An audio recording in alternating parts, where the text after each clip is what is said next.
Hey everyone, welcome back to Kubrick Corner with me, Sean Wilson. So I said a couple of weeks ago during my initial review of Avengers Endgame that I'd be doing a kind of spoiler-filled deep dive into it, and I've waited until a couple of weeks post the initial release of the film in order to do this, in order so that I don't run the risk of spoiling it for anyone, and I'm not going to add a spoiler warning necessarily to the title of this review because I'm assuming that lots and lots of people have already seen it. It's taken $2.2 billion at the global box office. It's set to overtake Avatar as the most successful movie of all time. It's already overtaken Titanic in that sense. And this kind of coincides with two things. I mean, firstly, the Russo brothers, the directors of Endgame, said that Monday is sort of the moratorium on spoilers officially ends. That's been and gone. We've also had the new Spider-Man Far From Home trailer, which very explicitly reveals that it takes place in a post-Endgame world and alludes to Phase 4 of the Marvel Cinematic Universe.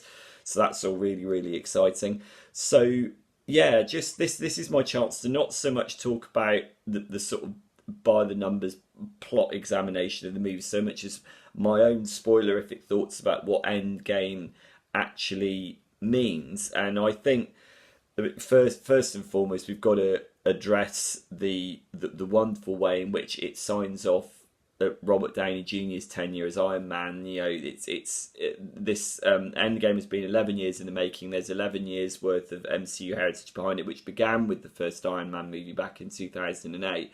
And how lovely it is to see Jon Favreau feature so prominently as Happy Hogan in the Tony Stark funeral scene at the end. It's very poignant. You can quite clearly see that Jon Favreau is very, very emotional when making that scene. I wouldn't be surprised if those emotions weren't simulated, if they're actually real. But what a wonderful way to resolve that. I remember when the first Iron Man movie came out. It came out roughly in the same window as Indiana Jones and the Kingdom of the Crystal Skull. And who would have thought that a comic book movie involving an actor whose best years appeared to be behind him, focusing on a B-tier comic book character, would trump the Spielberg, George Lucas, Indiana Jones movie? It did, and hence we are where we are today.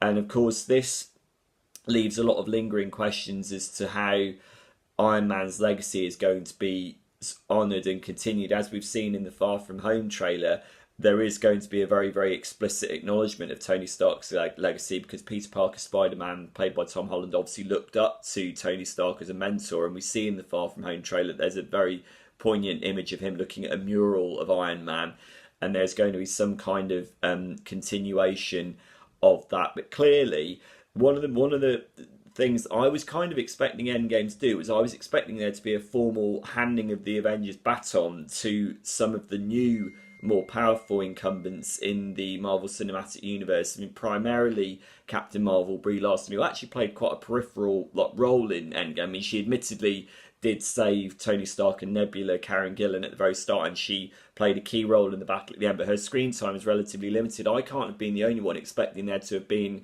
a formal handing of the baton to either her or, say, T'Challa, Black Panther, Chadwick Boseman, anticipating what was going to happen in Phase 4 of the Marvel Cinematic Universe. I mean, here's me thinking that she would maybe watch from the sky and he would maybe establish a base of operations in Wakanda. But the more I think about it, the more I like the way that the Russos allow this particular story to act on its own. They don't make those kind of often quite clunky sort of foreshadowing as to what's coming later on. This is the Infinity Saga. It's allowed to resolve itself on its own, and I like that. But nevertheless, it does get me wondering who is going to become the new de facto leader of the Avengers. As we've seen, it's quite clearly not going to be Captain America, and there's been a lot of speculation about what's going to happen with Captain America now, because in a way, Iron Man's future is signed and sealed, that he's done now, although it remains to be seen what if it's going to return to his daughter. As we found out, there's Catherine Langford, I believe is the name of the actress, who was going to play Tony Stark's daughter in a kind of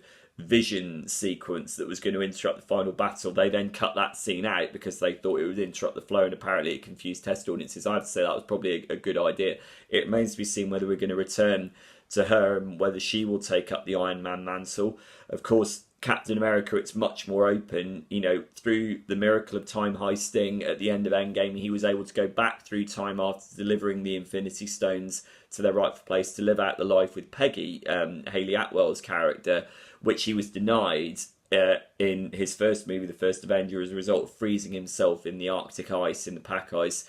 That, for me, was probably the most powerful moment in the film. And seeing Chris Evans as the aged Captain America, having lived that life in that alternate timeline, was really beautiful and a lovely, humble, intimate way to end a massively expensive, incident-fueled movie. It ended on a very, very nice, lovely, humane note with them sharing that dance that they talked about in The First Avenger. What a lovely way to bring everything full circle. And again, it shows that these movies are much better plotted than I think some snobs would like to make out that they are.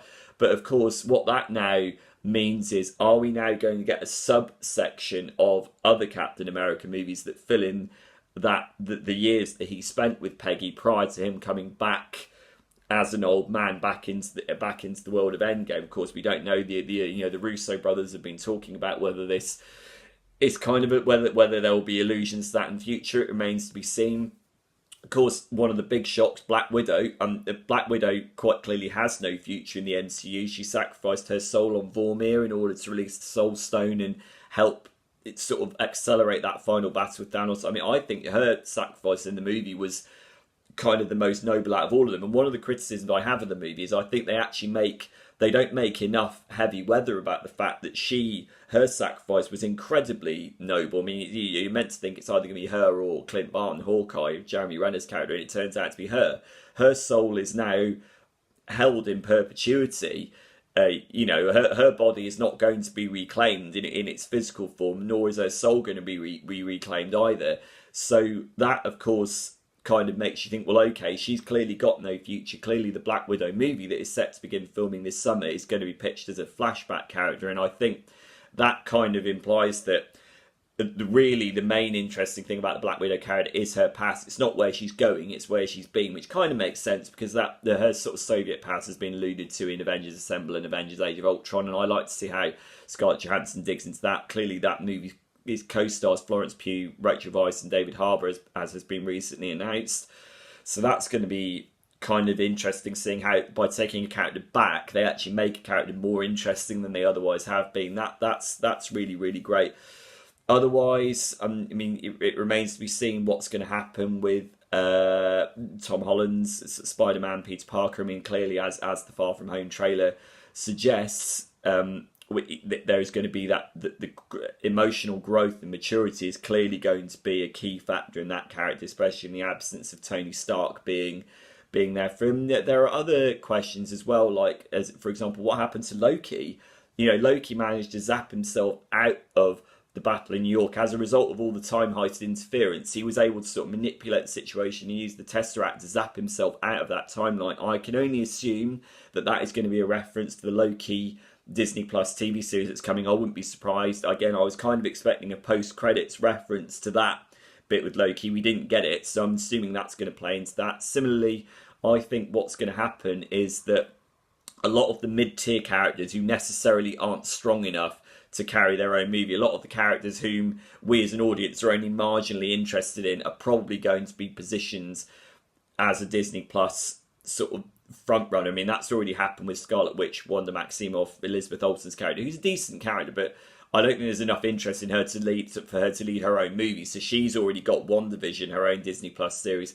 I think they're going to do that with Sam Wilson, Falcon, Anthony Mackie, because at the end of Endgame, Steve Rogers hands his shield to him, but I personally don't think there's enough audience interest to see Sam Wilson lead his own movie. I think that's going to be another Disney Plus offering in the making. If they're not going to get their own film, at least they can take the limelight on the small screen. I think that's what's going to happen there.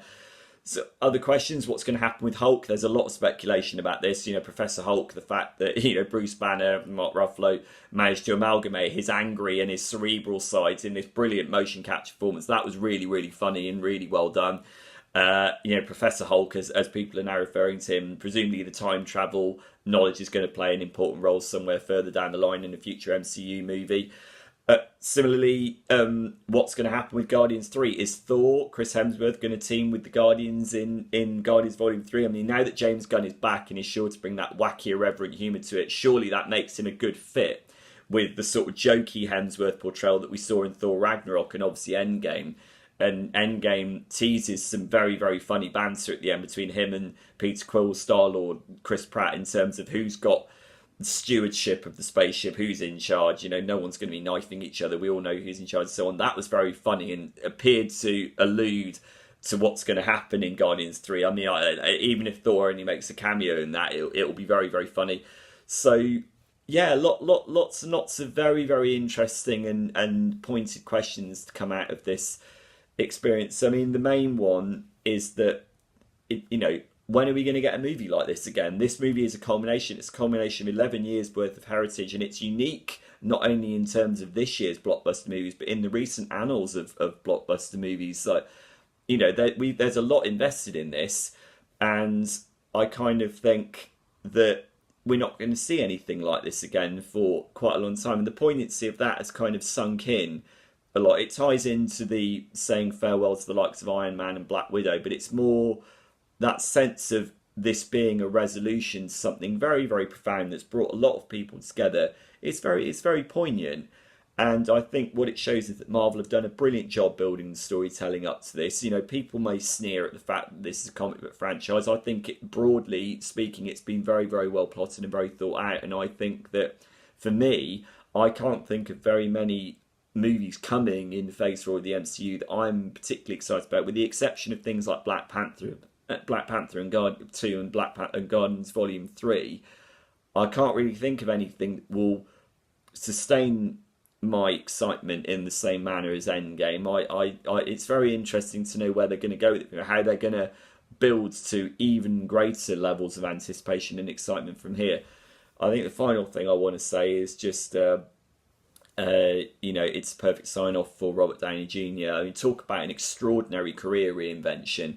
Robert Downey Jr. is now one of the most bankable actors on the planet, and I think Endgame shows the brilliant subtleties of his acting. He's a very underrated actor. Anyone who's curious about him and who hasn't seen Chaplin ought to go back and watch Chaplin, in which he portrays Charlie Chaplin magnificently well. He's a really good actor, and I think the sort of star quality that he now attains kind of overshadows the fact that he's a really, really good performer. You look at the scenes in which he interacts with his dad, Howard, played by John Slattery.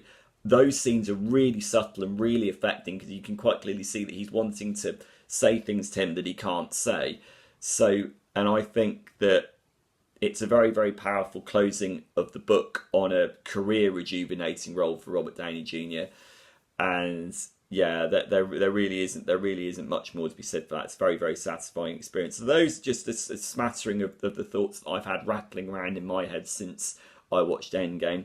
I'd love to know yours as well, and where you think the MCU is going to go from here in Phase 4. Drop me some comments here at Kubrick Corner, and I'll see you soon. Bye.